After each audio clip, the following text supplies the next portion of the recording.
ঘুম ভেঙে চোখ খুলেই হোমস্টের বারান্দার বাইরে এসে শীতল হাওয়া গায়ে মেখে দূরের দিকে তাকিয়ে দেখতে পেলেন ধীরে ধীরে মেঘ সরে যাচ্ছে আর দেখা যাচ্ছে তুষারাবৃত কাঞ্চনজঙ্ঘার অপরূপ সৌন্দর্য।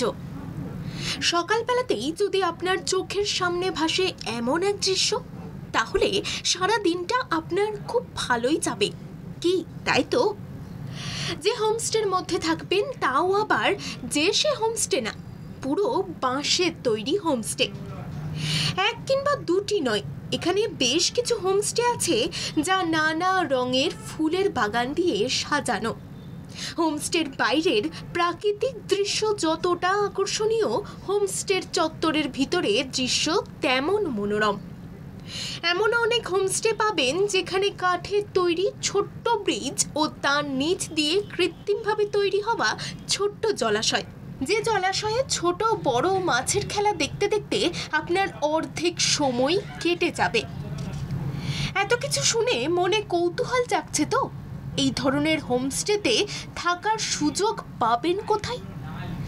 কালিম্পং জেলার লোলেগাঁও থেকে 6 কিলোমিটার দূরে রয়েছে সবুজে ঘেরা প্রকৃতি ও পাহাড়ের মধ্যেখানে এক ছোট্ট গ্রাম, যার নাম কাফের গাঁও।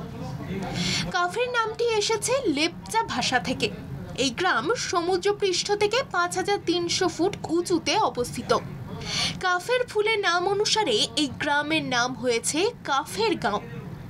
এই পাহাড়ি গ্রামের সরু পথ দিয়ে হাঁটতে আপনার বড়ই ভালো লাগবে। হাঁটতে হাঁটতে কখনো দেখবেন সরু হয়ে ঝর্ণার আকারে পাথরের গা বেয়ে পড়ছে পাহাড়ি ঝোড়া।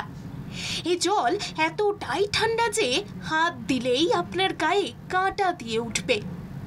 চারিদিকে সবুজ পাহাড় আর ঘন জঙ্গল, মাঝে মধ্যে অজানা পাখির ডাক ভেসে আসবে আপনার কানে।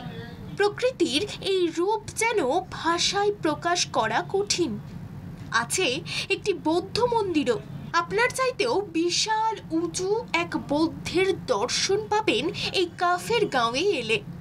রয়েছে একটি মাঝারি আকারের প্রার্থনা চক্র, যে চক্র ঘুরিয়ে আপনি আপনার মনের কথা বুদ্ধ পর্যন্ত পৌঁছতে পারবেন।